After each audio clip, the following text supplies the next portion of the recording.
Good morning, fellow journeyers. Wake up. Your soul needs you. I'm going to talk to you this morning about not getting caught up in the details. And this is the experience that I had this week that kind of gave me an aha moment that made me think about this subject.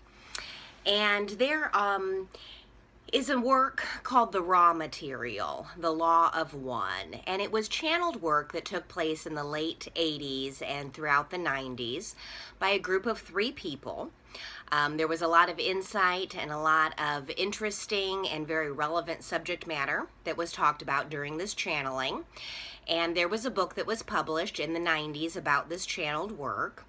And in the 2000s, in the beginning of the 2000s, there was a research group that was formed that began to decipher and talk about and research these channelings that had taken place in the late 80s and in the 90s.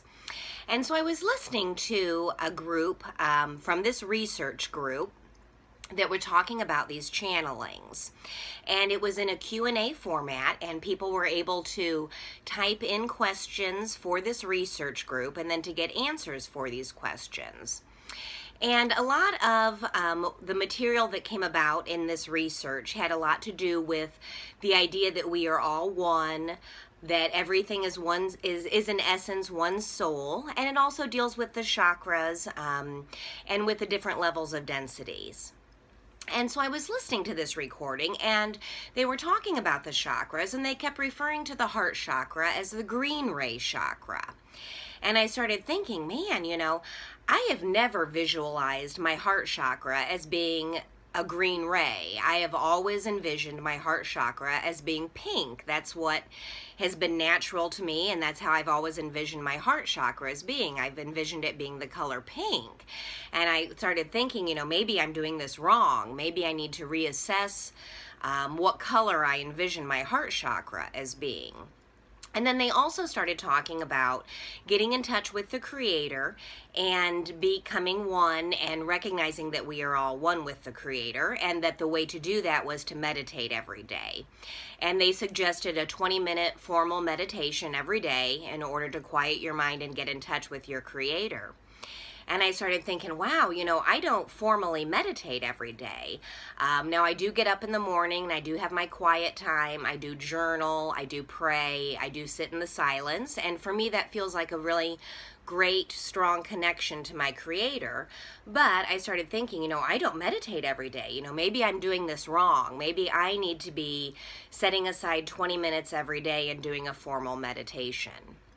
And so it started me thinking about how we get hung up on the details, how we get hung up on all of the little details of life, and that how when we do that, we lose sight of the big picture of things. And so I started thinking about other instances in my life where this had happened as well. I remember when my son was little, when he was in school and he was young in elementary school and middle school, and they always had a dress code. And the kids had to wear either khaki or black pants and a polo shirt. Well, no little kid wants to go to school all day and wear dress pants and a polo shirt. And so I had bought him a pair of black sweatpants and a pair of khakis with an elastic waist. And I found myself getting called from the office that my son had been sent down to the office because he was not in proper dress code, that he couldn't have elastic waist pants, and that, I had to come to the school and give him new clothes to change into.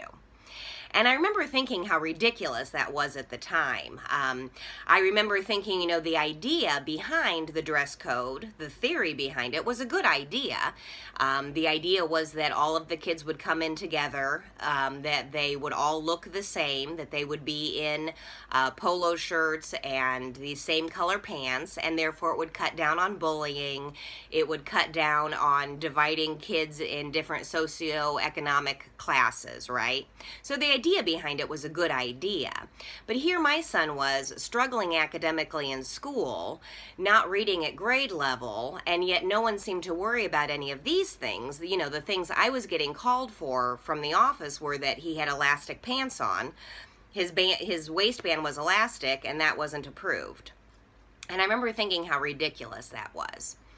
And then I started thinking about other things in my life too. I remember when my daughter was very young and we were having a get together, a birthday party for her, and it was on a Friday evening. My husband and I had worked all day, so the plan was to just order a bunch of pizzas and get all the family together, and we were going to have a little celebration for her birthday. Now, her birthday falls during Lent, and my husband's parents are Catholic. And so I had talked to his mother, and I knew that they were not eating meat on Friday nights during Lent. And so I talked to her about this, and I said, no problem, we will make sure we order a pizza with just cheese or any kind of veggies you want on it. And she had said, well, that's okay. We're allowed to eat meat on Fridays if it's a special occasion. And I thought, well, how ridiculous is that?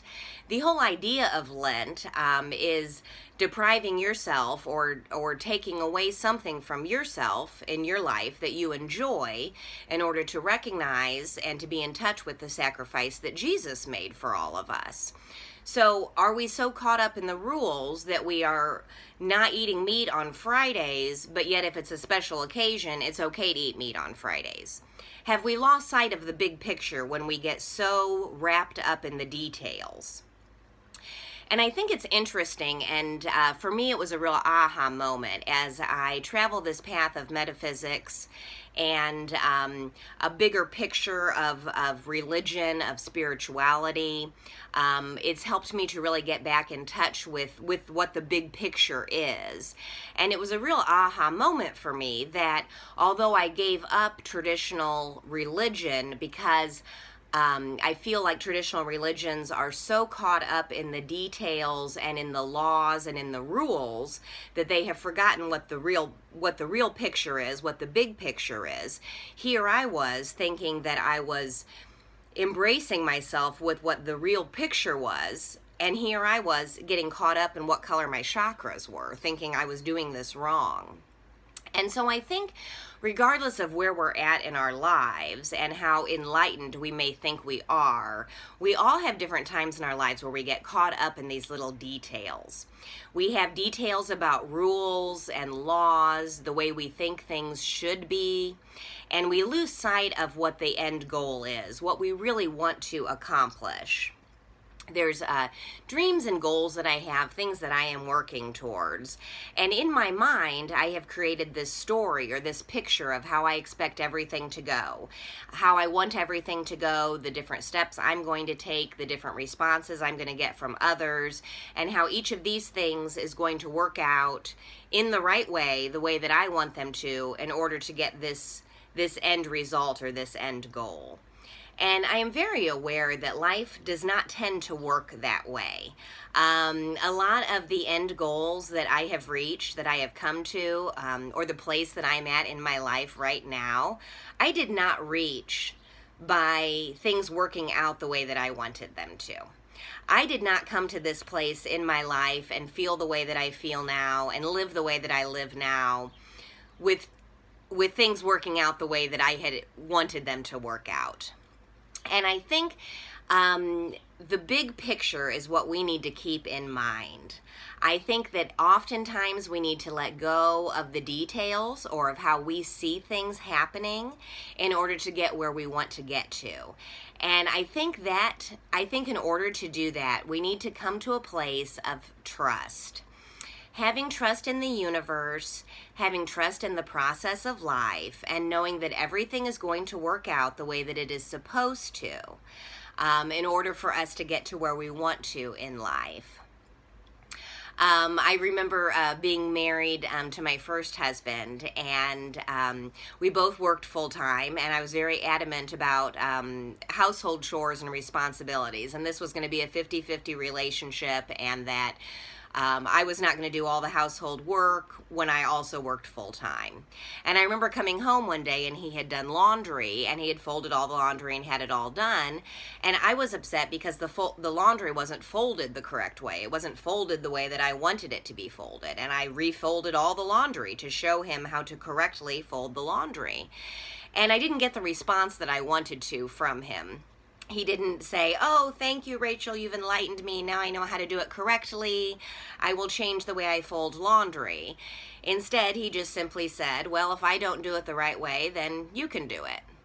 So sometimes we can get so caught up in thinking things should be the way that they aren't, thinking that we have an idea of how things can be done correctly, that we forget to trust the universe and that there's a bigger picture, a bigger storyline at play, and that things may not work out the way we foresee them working out, and yet we still reach the same end result. We still reach the ultimate goal. So the takeaway that I would like for you to have today is to not get hung up on the details, to stop yourself when you find yourself in your day-to-day life getting hung up on the details, on thinking things should be a certain way or trying to do things a certain way, following certain rules and laws, often things we've created in our own mind. And to step back and to say, you know, what is my ultimate goal? What do I really want to accomplish here? And is fulfilling this small task or making others accountable to this level of how I foresee things being in the world, is this really going to accomplish my end goal, what's really important to me? And so, like I said, earlier this week, I had a real aha moment when I was listening to this raw material, this Law of One, which I think is a fantastic material. I think that the message is great. I believe that it's truth and it really resonates with me. However, for me to envision myself as being one with all of creation and being one with the Creator does not mean that I'm doing it incorrectly if I envision my heart chakra being pink and not green.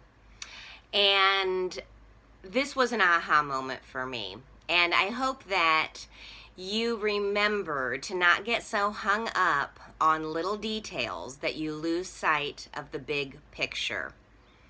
Trust, fellow journeyers.